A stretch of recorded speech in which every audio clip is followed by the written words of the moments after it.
Hello. Welcome to Philosophy All Along. Let's do something fun today. I want to talk with you about Agatha All Along. It's a great show. I really enjoyed watching it, and it's actually the inspiration for the title of this show.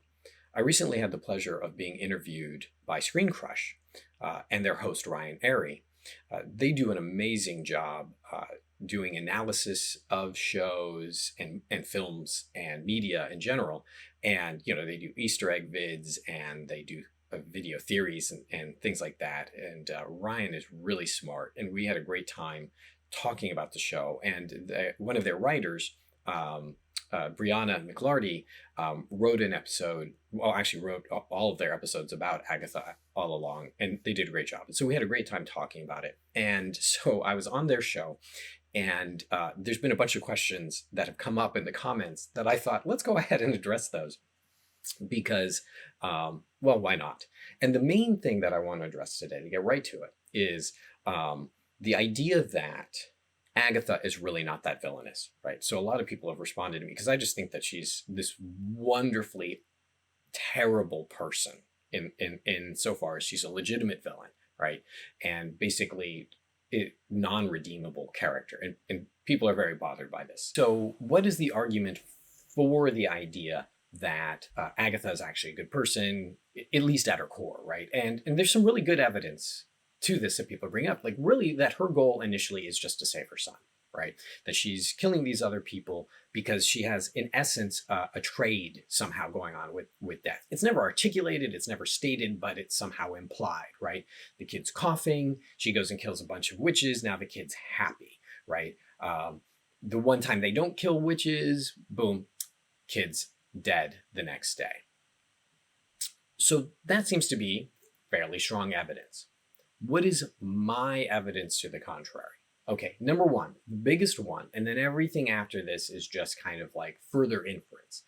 But if Agatha truly believed that her son would die if she didn't kill witches, right? If she knew it, she had evidence, right? They go and they kill witches and the kid's getting better, right? Like as everyone seems to be telling me, then why would she let one day go by? The kid's not doing great, right? He's not doing great. Right there he is. She's putting him to bed. He's clearly not doing great. Sneak off, go do some murdering. Come on, the kid's gonna die. But instead she doesn't and he dies, and then she's completely surprised and broken by it. So to me, that doesn't fit with characterizing her as, well, the real reason why she's doing something so atrocious is to save her son. Because my reading of it is that she's really, really a terrible person. And let me start with, what do I think makes her a terrible person? Is that she uses her son as a way of disarming others who know that she might be dangerous, right? So in other words, they're like, I don't know about this woman, right? And then they see the infant, and then later on they see the child, and she uses the child, her child, as a means by which to make them drop their guard. And then boom, she gets in there and murders them, right? And through this process, they're having fun, right? And they write a song together. And then after he dies, she uses the song that they wrote together to keep doing the thing that she was doing, namely using her son as a means by which to gain trust to kill other people. So in other words, even in death, Nikki's put in the position of helping her kill other people. And this is a position we know he doesn't want to be in. He's asked about it. He seems a little bothered by it. He clearly says they're near at the end of his life that it's not something that he wants to do. And then even after he dies, she continues to use him as a means by which to commit murder. So that seems to me to be excellent evidence that she is in fact a bad person, right? A good villain, but a bad person. Do I have evidence that this is more the case than, well, she's actually just doing it to save her son? Well, I think a couple of things. One, Yeah, okay, so he seems coughing and he's not doing great, but that's not also abnormal for infants to be crying, to be fussing, to cough, so on and so forth. Anyone who's been around an infant recognizes the fact that it's like always concerning. You're always like, oh, okay, are you choking? Are you dying? What's going on, right? And then they're happy and great again. I think that what happens is right, he's, you know, a little bit of concern. They're malnourished, right? They're out there alone, right? And had it just been Agatha by herself, these witches probably wouldn't have let her in, right? They have a magical circle that protects them from people like her. But they see the infant and they're like, okay, well, we'll let her in. And so they drop their guard. And at that moment, Agatha goes, oh, you and I are on to something, kid. And uses that from that point henceforth. At that realization goes, I can use this to gain the thing that I want. Now, what else is evidence? I don't think that before that, Agatha was just against killing other witches or something along those lines. I think she already had a lot of reason to be very, very, very, very, very scared of them, upset with them, and willing to murder them. Clearly, she hasn't gathered people around her care. She's probably on the run. And so my point only being is well, what led her being on the run in the first place? Well, her coven tries to kill her.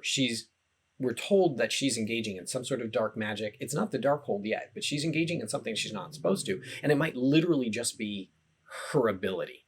Though one would think that if they knew her ability, why would they try and kill her in that way? So something was going on beforehand. And she's like, no, no, no, I'll be good. But rewatch that scene in WandaVision. Rewatch it. She's like, no, no, I'll be good. Because basically her mom's like, no, you won't. And she drops the act.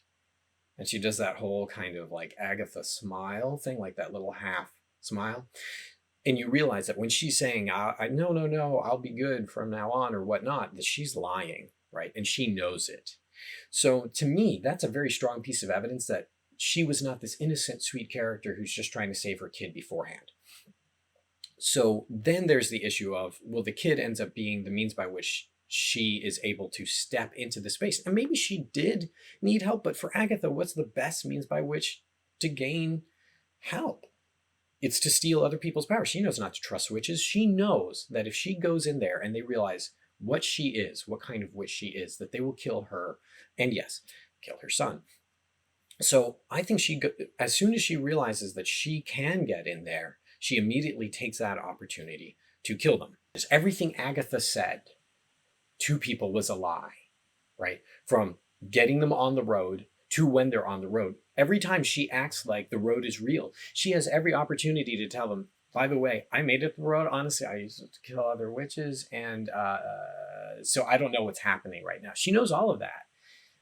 But instead, like, think about it. When she's trying to get out, right? She tries to abandon them a couple of times. You're like, why would she try and do that? She's trying to do that because she knows the road isn't real, that something else has to be happening. So this is a horribly manipulative person, which makes sense to me if she's a horribly manipulative person, that she would be willing to use her son to kill other people.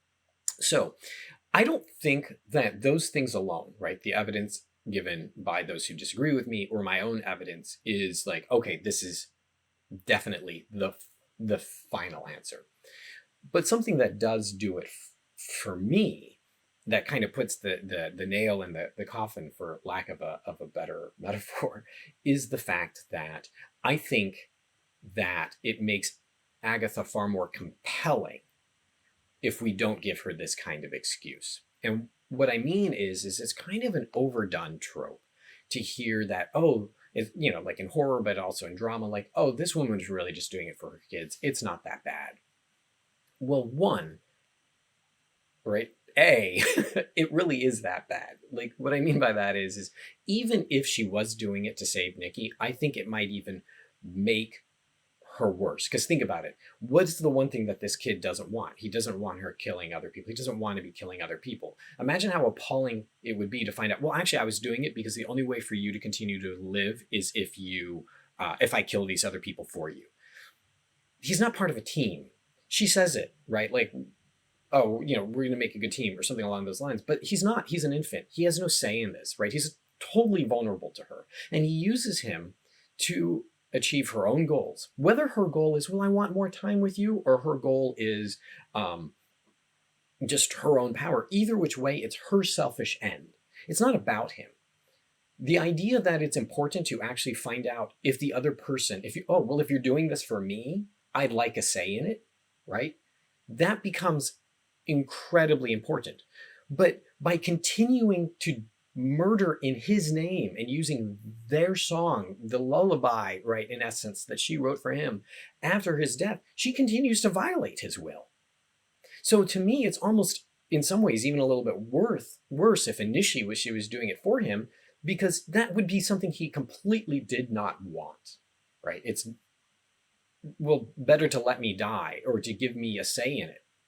It's important to note that this idea of getting to defend parents because they did it for their children, it probably speaks more to our psychology than it actually does to the psychology of the character, right? That we kind of go, oh, they did all that murdering and killing for their kids. I get it. It's kind of like when John Wick his dog is killed, right? And we're like, oh yeah, no, go murder whoever you want now. And I get it. And so I think that this is an important point, and it's a point we're not going to like. But in our tendency to want to, I think, psychologically make it okay for us, right? I think that for us, making Agatha not that bad is really a way of saying, like, well, we're not that bad. Our tendency to put, like, whatever parents do in the name of their children as, okay, I'll forgive you. You did it for your kid. You did all that murdering for your kid. I get it. I get it. That's a good enough reason. But if we're really honest with ourselves, and you can ask any teacher this, how many parents are actually abusive? And forgive me for if that's very real for some of you. But it's a lot. The numbers on this are really bad, right?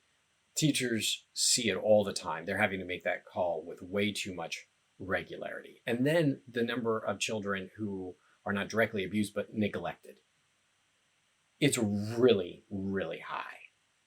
And so this idea that by default, parents are always just going to, everything that they do, well, I did it for you. And think about how many kids are like, no, you did it for you. You did it for, what are you talking about? You did it. I didn't want to do, that has to be Nikki's voice, right? He's got to be like, I didn't want, oh, you did it for me. You did it as an exchange for death. Let's say everyone's right. Like it was an exchange to death. Did you think about asking me if I'm okay with that? Well, no, you're a kid. I did it for you. Like it boggles the mind that we're willing to say that. And there's so many of us that when we really think about it and think about things like generational trauma, that we're told like, well, really, no, you did it for you. You didn't do it for me. You did it for you, right? You wanted a child who had this ability. You want, think, and again, with the allegory for gay children, for gay people, right? This idea of like, oh, well, no, like I sent you to a camp to make you not gay for you. No, you did it for you, parents. You didn't do it for me. You did it because you didn't want to have a gay kid. Stop acting like you did it for me. And so Agatha is passing on that generational trauma. Like her coven, her mother decides what her life should be like and what kind of person she should be, and tries to erase her for that. And then she does the same thing in essence to Nikki. But when it comes in particular to our human children, there's this idea that kind of any action is justified for someone who, by the way, will inevitably die regardless. I know it's a sad thought, but this idea that, well, at the end, we can just justify any parental action, I'm not sure is actually true. So I think our interpretation of Agatha that way is really just a defense of ourselves and our own kind of social perspective of making it okay to do any harm to others, right? Think about the way people treat school and treat their child versus their school. It's kind of like my child versus the school. It's no longer like I view my school as trying to help my kid. Like it's us against them, and I will burn the school to the ground if they don't give you exactly what I think you deserve. But I think in reality that what we are doing and what Agatha is doing is erasing our kids, right? She erases Nikki, right? His thoughts, his desires, his will to not be a murderer are completely erased by her, right? In the same way that we're like, you know what, I'm going to decide what kind of sports you're going to play, and I'm going to decide what kind of person you're going to be, and I'm going to decide what kind of job you're going to have even before you're born, right? We erase them and we fill them with our own thoughts and desires, right? It's infanticide, right? She, in a metaphorical sense, kills Nikki even before he dies because she is acting for him instead of thinking about what he would actually want. And I think that that in a lot of ways makes her a much more compelling character. That if she's just another trope of, okay, look, but I'm just, a mothers get crazy. The mama bears, they get crazy. I find that insulting. I think it's demeaning to women. I think it's demeaning to mothers. I think it's demeaning that we just won't allow ourselves to have a female character who's like, you know what? No, actually, I do this for myself. I do this for my power. It's for me.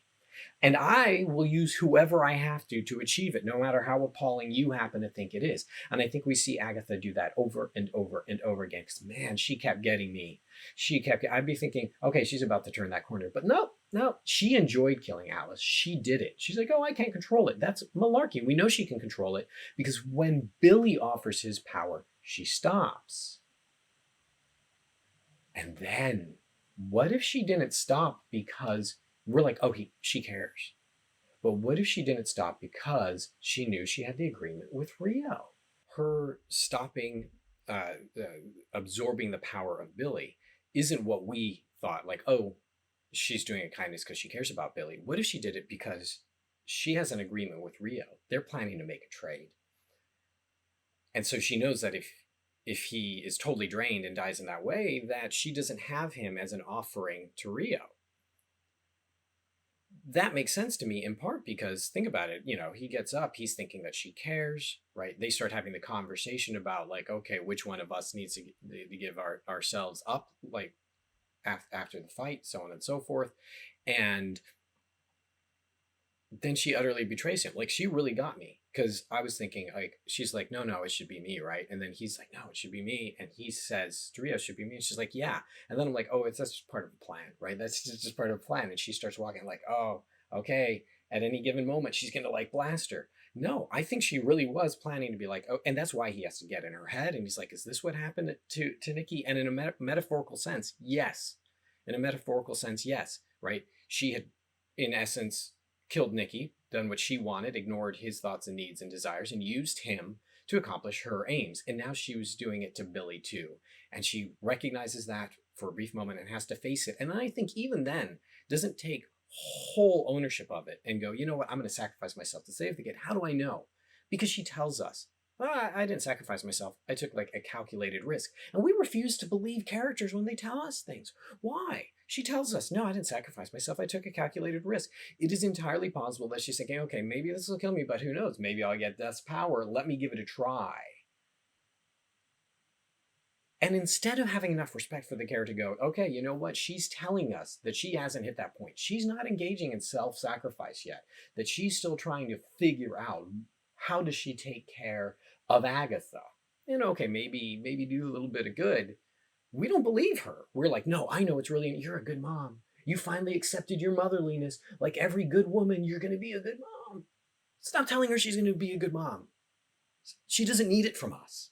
If we have respect for the character, then we recognize that she makes her own choices, that she made them for her, and unfortunately, those are awful choices.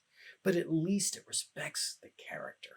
Anyways, that's just my take on it. If you disagree, that's awesome. Write it in the comments, write your evidence. People are coming up with stuff I hadn't thought of. I love it. Put it down there. I will do the best that I can to respond. If you enjoyed the video, please hit like, please subscribe. There'll be more coming. Thank you so much for your time. Have a great day.